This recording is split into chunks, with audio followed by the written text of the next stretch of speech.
Pertanyaan Buya dari salah satu sahabat pejuang cinta.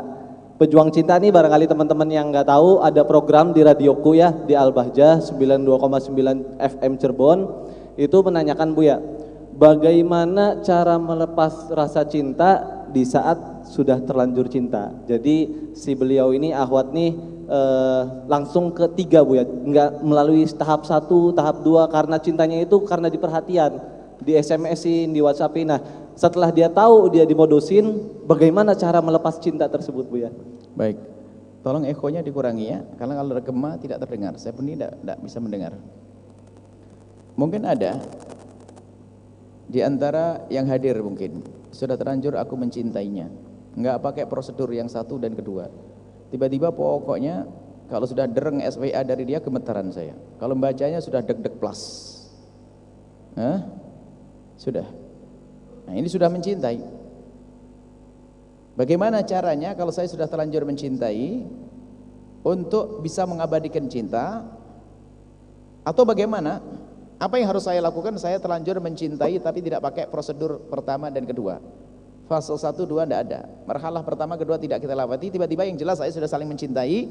Tiba-tiba saya sudah menikmati SMS dan saya sudah janji macam-macam dan sebagainya. Anggap saja sudah pacaran deh. Pacaran sudah dekat sekali. Pokoknya sudah, bisa nggak bisa. Sakit betul, bakal sakit. Bagaimana caranya? Sekarang kita balik kepada yang pertama dan kedua sebelum kita melanjutkan di dalam mengabadikan. Berpikir dulu. Dan setelah itu harus bisa menahan rasa pahit dan menahan rasa pahit nanti begitu mudah setelah dia tahu tujuannya. Kita balik lagi ke belakang. Karena bisa jadi yang dicintainya memang orang yang layak dicintai. Dan dia sudah mencintai, mungkin. Cinta itu tidak boleh, kita tidak bisa, cinta nggak bisa dipaksa loh ya. Nggak boleh seseorang tinggalkan dia, oh nggak bisa. Panah, pakai istilah panah asmara. Panah itu kalau sudah nancep ditarik tambah sakit, tambah nancep lagi nih. Makanya kalau punya anak sudah terlanjur mencintai, kalau tinggalkan dia, apalagi nanti pasangannya dilabrak, wah tambah cinta. Dia ingin menjadi pahlawan untuk sang kekasihnya. Dia akan datangi pacarnya itu. Akhirnya ngomong, memang umi saya begitu, abah saya memang kolot. Makanya tambah nancep itu cinta. Makanya nanti ada cara bagaimana orang tua ingin melepas anak gadisnya yang sudah terlanjur jatuh cinta dengan cara yang salah. Gimana cara melepasnya? Seperti menancapnya cinta adalah halus, tapi tiba-tiba nancep kuat nanti. Cara mengeluarkannya juga dengan halus, nggak bisa. Kalau dengan kasar tidak akan bisa keluar. Malah akan meninggalkan bekas yang sangat dalam, ada dendam dan benci. Sehingga anak mungkin bisa patuh kepada orang tua, tapi bukan dalam irama kelegaan, maka nanti ada dendam. Kalau ada apa-apa disalahkan orang tua. Makanya apa-apa, kenapa masa nikah saya dengan dia? Tuh kan, nggak enak kan, nggak bahagia. Coba dengan pacar saya dulu. Ini. Maka cara melepas semua ada harus. Ini kebetulan yang bertanya mungkin adalah yang bersangkutan. Nah, ini yang pertama bersangkutan, saya sudah terlanjur mencintai, bahkan sudah 2 tahun, saya tersiksa dalam curiga. Orang pacaran kan tersiksa dalam curiga. Milikku tapi bukan milikku, mau cemburu bukan apa-apa, aku mau tidak cemburu, saya bingung lah, itulah namanya orang tersiksa dalam curiga, serba salah dia. Nah, bagaimana caranya? Wahai adikku yang sudah terlanjur seperti ini, ayo berpikir sehat. Berpikir sehat. Mungkinkah dia itu dilanjutkan menuju keabadian? Saya tidak mengatakan lepas dia. Selagi belum terjadi pelanggaran-pelanggaran syariah yang sangat dalam, belum terjadi perzinaan dan sebagainya, maka segera ditata. Mungkinkah dilanjutkan dalam program kemuliaan? Diabadikan. Tidak boleh Anda terus dalam posisi seperti itu. Maka mulai detik ini, saat ini harus masuk proses baru. Mungkin dia adalah secara kriteria sudah memenuhi. Dia adalah seorang soleh, baik dan sebagainya. Cuman biarpun soleh baik, kadang-kadang terjebak dalam cinta. Sebab namanya cinta itu selalu menjebak. Tiba-tiba menjebak. Ya, cinta itu seperti itu, dahsyat datang perginya tuh unik. Antara beda dengan cinta, dulu benci jadi cinta jadi benci, kan begitu, unik, nggak kelihatan lagi. Tiba-tiba begitu. Nah, sudah terjebak dalam cinta.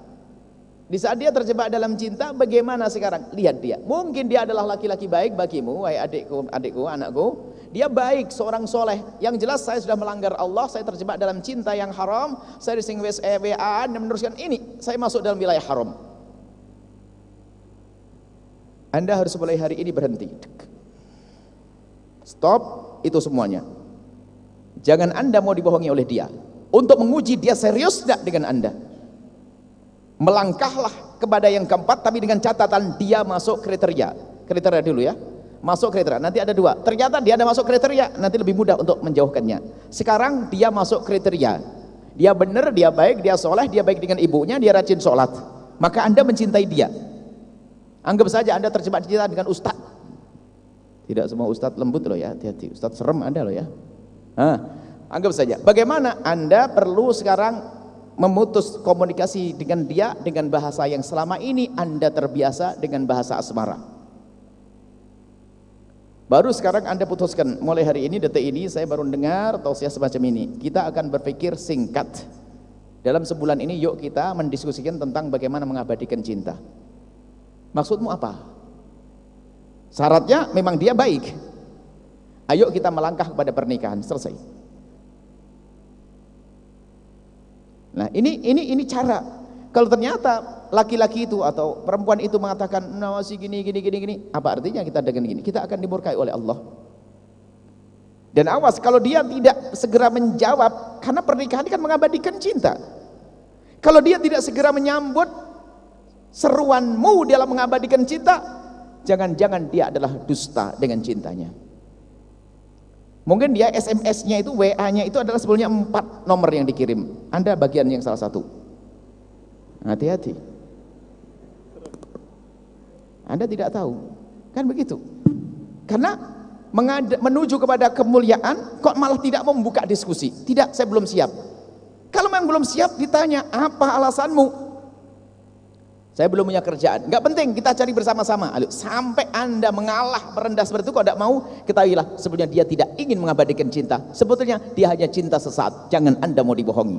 Disitulah pikiran cerdas. Anda menuju, kalau sekarang bang, ya akhi, selama ini kita telah melanggar pada Allah, yuk sekarang kita tutup, kita harus istighfar, minta ampun kepada Allah yang banyak. Sekarang kita mendiskusikan obrolan cinta kita adalah menuju kepada cinta yang halal bagaimana. Maksudnya apa? Kita menuju pernikahan dan sebagainya.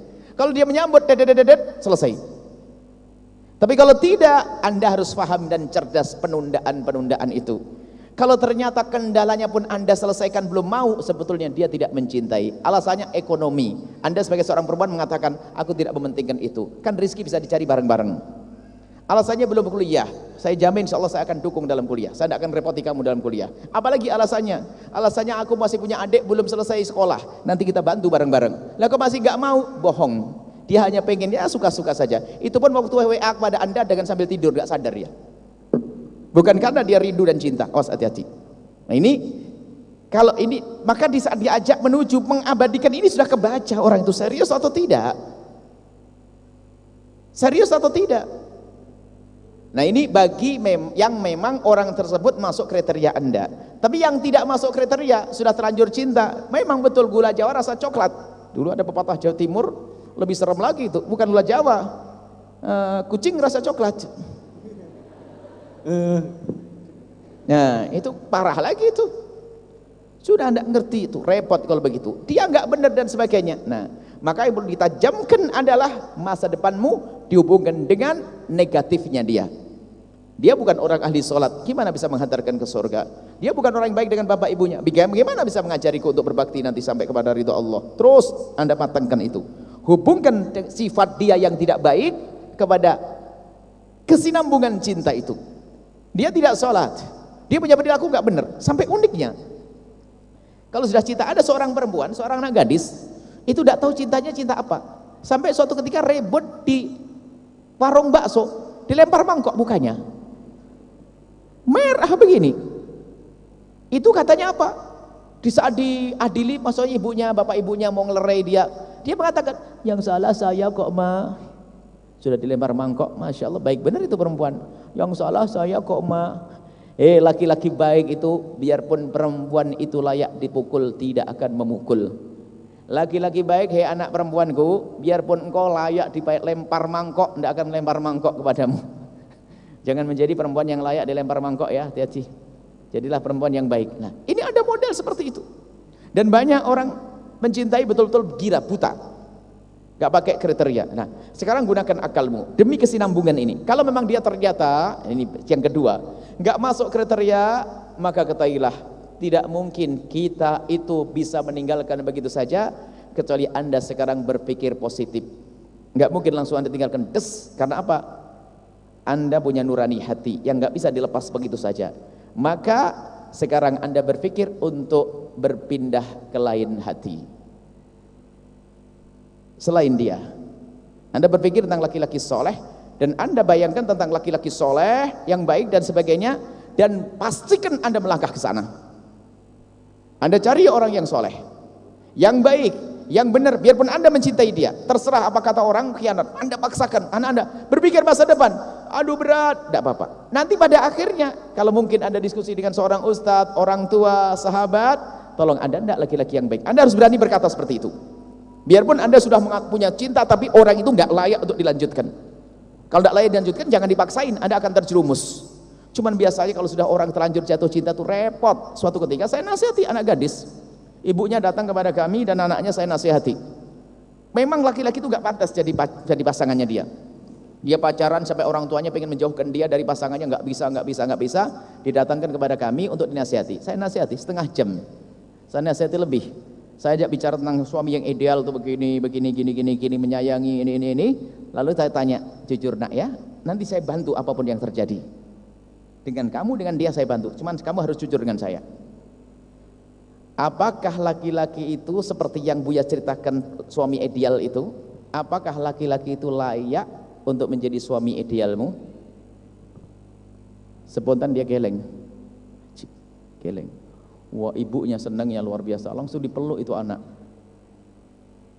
Setelah ibunya selesai meluk, tiba-tiba ngomong kepada kami, Buya, tapi kan setiap orang bisa berubah kan? Masya Allah. Nasi Allah. Sudah setengah jam saya itu ceramah, tatanya ujungnya setiap orang masih bisa berubah. Lah itulah yang repot. Karena dia tidak mencoba menggunakan akalnya. Anda orang sehat, anak-anakku kalian orang sehat. Gunakan. Jangan dipaksain. Wong belum apa-apa saja, masih dalam irama berharap saja, berani melempar mangkok, nyaci maki, apalagi kalau sudah dimilikinya, diinjik-injik pun nggak akan ngapa-ngapain kamu. Kan begitu menurut dia.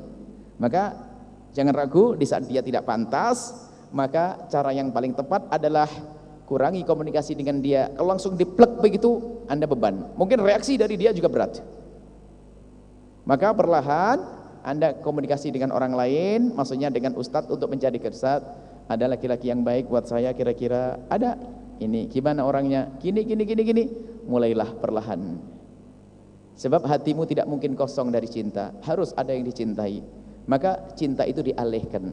Maka dari itu para orang tua yang menemukan anak gadisnya itu setelah terlanjur mencintai seseorang, tidak bisa langsung kita pangkas, tinggalkan dia, oh tidak.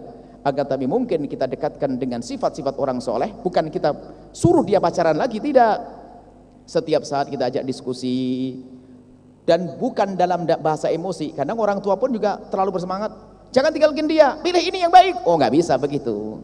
Akan tapi begini mungkin misalnya, suatu ketika kita lagi ngobrol dengan anak perempuan kita yang semoga anak kita dijaga oleh Allah deh. Ini sebuah contoh, anaknya sudah terlanjur pacaran, susah dijauhkan dari dia. Maka mungkin suatu ketika ada laki-laki yang kita rindukan untuk menjadi menantu kita. Mungkin anak kita ajak bicara aja begini, suatu ketika laki-laki lewat. Kenal lah kamu dengan dia? Siapa ma? Anaknya Pak Haji siapa itu? Kita aja selesaiin. Dia kuliah di mana? Enggak tahu dia. Nah, satu pertama. Kemudian kedua Pak, disetting dia. Kita sering menceritakan dia dengan tanpa disadari.